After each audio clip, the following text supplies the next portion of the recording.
안녕하십니까. 오픈시큐어랩 신기술 파트 블록체인 보안 연구의 최나경 발표자입니다.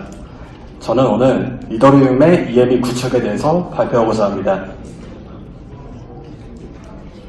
목차는 보시는 바와 같이 세 가지 턴로 나눴습니다. 블록체인의 개념, 이더리움의 개념, 이더리움의 환경 구축 부분입니다. 먼저 이더리움을 이해하기 위해서 블록체인 개념 파트에서는 블록체인에 대한 전반적인 개념을 잡아주겠습니다. 두 번째로 이더리움의 개념 파트에서는 블록체인으로 구현한 플랫폼인 이더리움에 대해서 설명해 드리겠습니다. 세 번째로 이더리움 환경 구축에서는 오픈소스인 고 이더리움을 이용해서 계정 생성, 채굴, 송금, 시험 과정을 보여드리면서 이더리움 프로토콜에 대한 전반적인 이해를 도와드리겠습니다. 먼저 블록체인의 개념에 대해 설명하겠습니다. 미래에서 블록체인의 역할은 무엇일까요? 2020년까지 200억 개의 디바이스가 연결될 것으로 보고 있습니다. 이 200억 개의 디바이스라고 하면 IoT, 모바일, 머신, 이러한 다양한 기술들이 누군가의 중개자를 통해 연결되는 것이 아닌 직접 연결된다라고 할 수 있는데요. 이러한 측면에서 본다고 하면 4차 산업혁명의 핵심적인 기술 중에 하나는 블록체인 기술이라고 할 수 있습니다. 그럼 기존 네트워크와 블록체인 네트워크는 어떻게 다를까요? 기존 네트워크는 그림과 같은 형태입니다. 여러분이 시장에 가서 과일을 사신다고 가정하겠습니다. 여러분이 은행을 통해 돈을 보내는 순간 은행에서는 여러분의 계좌에 돈이 있는 것을 확인하고 첨가점에게 전달하게 됩니다. 이 과정에서 은행이라는 제3자는 여러분과 첨가점이라는 둘만의 거래 과정에 중개자로서 자리잡고 은행 장부에 이체 내역을 기입함으로써 고객이 첨가점에게 돈을 전달했다는 것을 보증합니다. 하지만 여기에는 문제점이 있습니다. 둘만의 거래를 제3자에 의존한다는 부분입니다. 은행 시스템은 모든 장부가 서버에 보관되어 있습니다. 만약 이 은행 시스템이 해킹을 당해서 정보를 조작당한다면 우리들의 자산은 결코 안전하지 않습니다.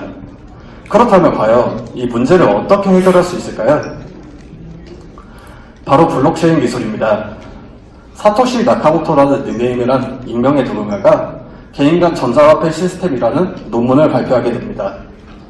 그 논문에는 국가가 발행하거나 통제하지 않으며 제3자의 보증을 받지 않는 완전히 탈중앙적인 새로운 기술에 대한 이론이 담겨 있었습니다. 보시는 게 블록체인 네트워크입니다. 똑같이 고객이 첨가점과 거래를 한다고 가정하겠습니다. 아까 보셨던 기존 네트워크에서 은행이 사라져 있음을 확인할 수 있습니다. 그렇다면 과연 누가 보장할까요? 고객이 첨가점에게 과일을 사겠다고 노드에 전파를 시키게 됩니다. 그렇게 되면 모든 노드들은 고객이 돈을 충분히 보유하고 있는지 확인하고 모두가 이 거래 과정을 보증하게 됩니다. 그렇다면 왜 블록체인이라고 불리는 걸까요? 여기에 어떤 블록이 있습니다. 블록 안에는 어떠한 정보가 있고요. 이 정보의 전체가 다음 블록의 헤더에 들어가는 형태로 체인 구조를 형성하고 있습니다. 이렇다시피 거래 정보와 해시가 다음 블록 헤더에 담기기 때문에 체인 구조를 형성하게 됩니다. 따라서 블록체인 기술이라고 불리게 됩니다. 그럼 이 정보가 과연 어떤 것인지 한번 살펴보겠습니다. 아까 보시는 블록에 대한 정보입니다. 아래에는 거래 기록이 적혀 있고요. 위쪽에는 이전 블록의 해시값, 노스, 트랜잭션 그룹의 해시라는 값이 있습니다. 이 전체 블록의 정보를 다음 블록 헤더에 이전 블록의 해시화된 해시 알고리즘을 통해서 기록하게 됩니다. 그래서 이러한 구조를 형성하게 되는데요. 그럼 과연 해시 알고리즘이 뭐길래 왜 사용하는 것일까요? 해시 알고리즘의 특징은 불특정 데이터를 끌어모아서 일정한 길이의 데이터로 만들어줍니다. 따라서 대량의 거래 기록이 있게 되면 거래 기록을 압축해주는 효과가 있습니다. 또 다른 하나의 특징은 계산하기는 쉽지만 역을 구현하기는 어렵다는 것입니다. 한마디로 말씀드리자면 결과값을 가지고 입력값을 추론할 수 없다는 장점인데요. 해커가 만약에 세 번째 블록을 조작한다고 가정을 해보겠습니다. 해커가 세 번째 블록을 조작을 하게 되면 블록체인 구조상 앞블록 헤더와 거래 기록 모두 다 바꿔줘야 하기 때문에 결과적으로 조작을 할 수 없게 되는 장점이 있습니다. 다음은 블록체인의 특징에 대해 알아보겠습니다. 첫 번째는 확장성입니다. 블록체인은 오픈소스로서 누구든지 설치하고 구동할 수 있습니다. 그로 인해 확장이 용이하게 됩니다. 두 번째는 탈중앙화입니다. 아까 보신 바와 같이 공인된 제3자 없이 P2P 방식으로 거래가 가능하게 됩니다. 세 번째는 투명성입니다. 거래 내역이 원칙적으로 공개되어 있기 때문에 어느 누구도 모든 거래에 접근이 가능합니다. 네 번째는 무결성입니다. 장부를 공동으로 소유하고 있기 때문에 데이터 위변조가 불가능합니다. 만약 악의적인 사용자가 장부를 고치게 되면 블록체인 구조상 전체 노드에 영향을 받기 때문에 무결성이 보장이 되는 효과가 있습니다. 다섯 번째는 자동성입니다. 거래의 승인, 기록이 자동적으로 실행되게 됩니다. 이와 같이 이더리움을 이해하기 위한 준비는 끝났고 블록체인에 대해 알아보았습니다. 그럼 왜 주제가 이더리움인데 블록체인에 대해서 다루어 보았을까요? 이유는 이더리움 자체가 블록체인 기술로 만들어진 플랫폼이어서 그렇습니다. 그럼 이제 이 이더리움이라는 주제에 대해서 알아보겠습니다. 비트코인은 대중들에게 널리 알려졌기 때문에 많이들 접해보셨을 겁니다. 비트코인은 블록체인 기술을 만들어진 온라인 암호화폐이며 단순히 지급 기술에 집중이 되어 있습니다. 그래서 아래에 담는 정보가 거래 기록으로 한정되게 됩니다.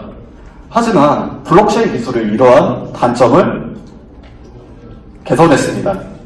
바로 이더리움의 등장입니다. 이더리움은 비트코인의 단점을 보완했습니다. 내부에 거래 기록뿐만 아닌 어떠한 정보도 다룰 수 있게 되는데요.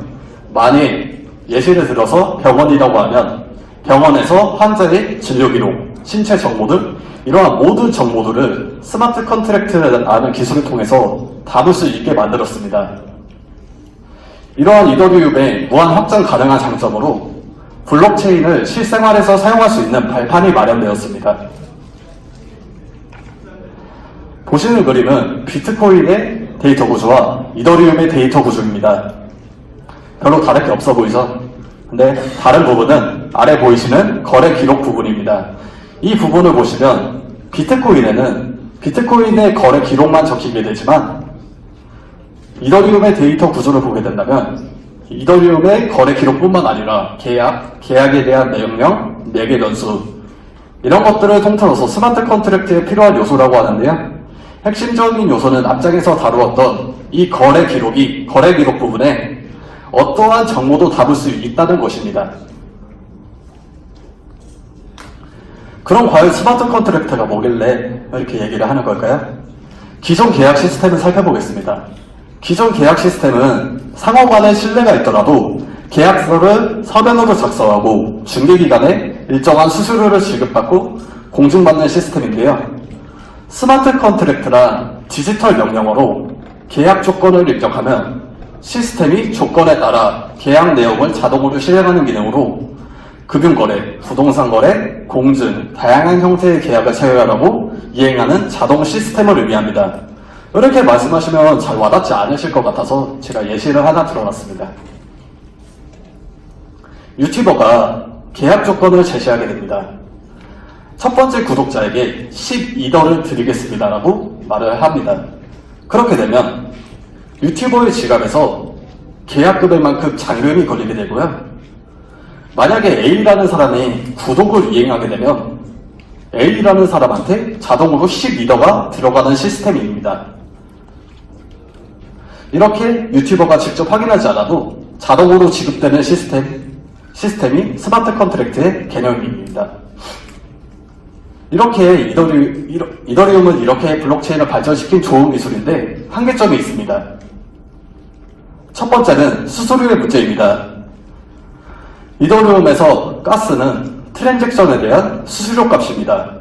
예를 들면 저희가 전기를 사용하면 전기에 대한 수수료 값이라고 생각하시면 됩니다. 보시는 바와 같이 2017년 4월에서 12월까지는 가스 변동폭이 적은 걸 확인할 수 있습니다. 하지만 2018년 1월하고 2월에는 가스 가격이 갑자기 폭등한 걸 확인할 수 있는데요. 폭등한 이유가 크립토키티라는 블록체인 기반 고양이 육성 게임 때문에 그렇게 됐거든요. 이 고양이 쓰다듬는 동작 하나하나가 모두 트랜잭션이라서 이렇게 트랜잭션이 몰려버리게 되면 채굴 난이도가 상승하게 되고 가스 프라이스가 상승하게 되는 효과가 있습니다. 그럼 왜 가스 가격이 상승되는 게 도대체 왜 문제일까요? 가스 가격이 상승하게 되면 저희 같은 일반 사용자들은 수수료 값을 비싸게 내고 써야 되기 때문에 사용할 수 없는 마비 현상이 일어나게 됩니다. 두 번째는 블록 타임의 문제입니다. 블록이 하나 생성되는데 15초가 걸린다는 것은 네이버에서 저희가 어떠한 키워드를 해서 검색어 명령을 쳤는데 그 다음 페이지가 나오는데 15초가 걸린다고 생각하면 편하실 것 같습니다. 세 번째는 결제 취소가 안 된다는 점입니다.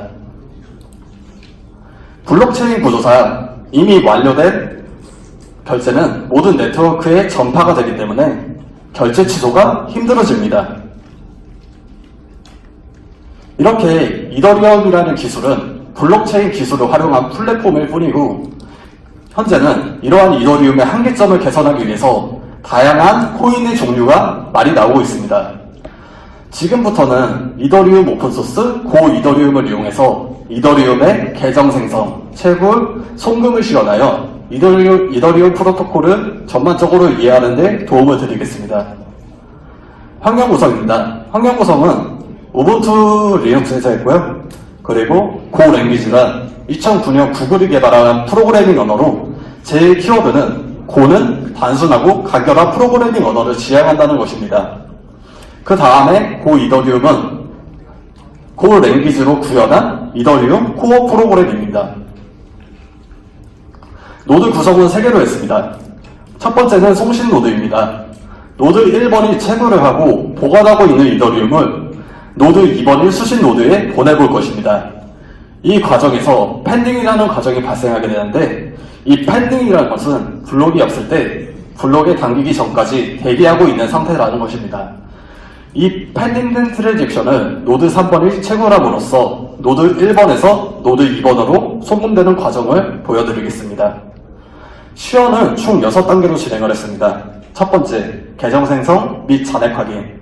두 번째, 이더리움 송금. 세 번째, 계좌 1차 확인.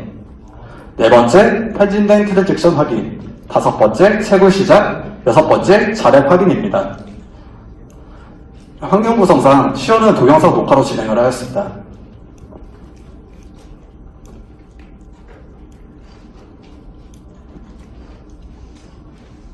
먼저 1단계입니다. 계정 생성 및 잔액 확인인데요. 첫 번째로 이더 블록 넘버 명령어를 이용해서 3개의 노드가 같은 네트워크에 있다는 것을 증명했습니다.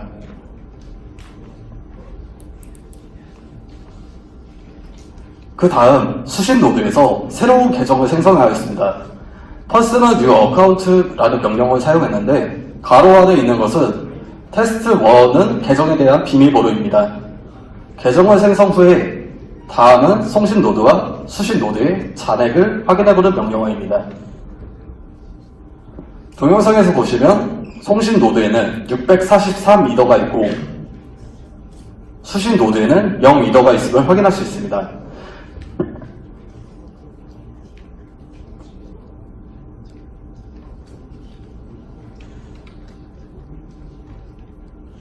잠시만 기다려주십시오.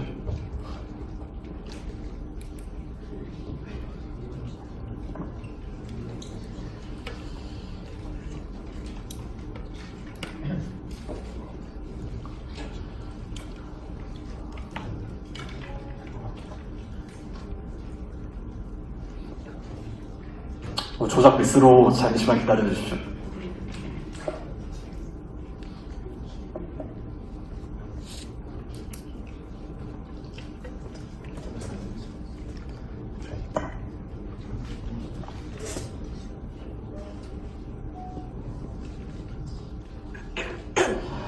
자, 세 번째 단계입니다. 송신 노드에서 ETH send transaction 이라는 명령어로 송신 노드의 지갑에서 아까 생성한 수신 노드의 계정으로 이더를 송금하는 과정입니다. 그리고 이더가 송금됐는지 확인을 해보았습니다. 송금이 발생하지 않았음을 확인할 수 있습니다. 4단계입니다. 돈이 송금되지 않았으므로 펜딩된 트랜잭션이 있나 확인을 해보겠습니다. ETH pending transaction이라는 명령어를 치면 현재 펜딩된 트랜잭션을 이렇게 확인해 볼 수 있습니다. 안에 있는 정보를 한번 확인해 보겠습니다. to 부분에는 아까 생성한 계정에 지갑이 적혀 있고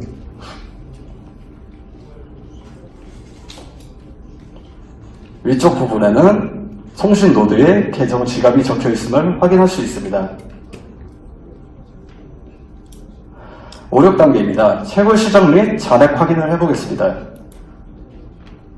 채굴 노드에서 마이너 스타트라는 명령어로 채굴을 시작하게 되면 아까 걸려있던 펜딩된 트랜잭션이 사라져 있음을 확인할 수 있습니다. 그리고 채굴을 중지하고 송신 노드와 수신 노드의 잔액을 확인하면 633이더, 수신 노드에는 12더가 있음을 확인할 수 있습니다.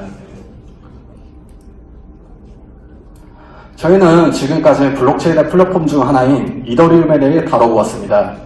하지만 이더리움은 블록체인의 기술을 사용한 잘 다듬어진 플랫폼 중 하나일 뿐입니다. 앞으로 블록체인은 3세대, 4세대 계속해서 진화해 나갈 것입니다. 클라우드가 10년 전에 거론되었지만 현 시점에 뜨고 있는 기술인 것처럼 보안을 공부하고 있는 사람이라면 한 발 빠르게 나아가서 대비해야 하지 않을까 생각하면서 발표를 마치겠습니다. 감사합니다.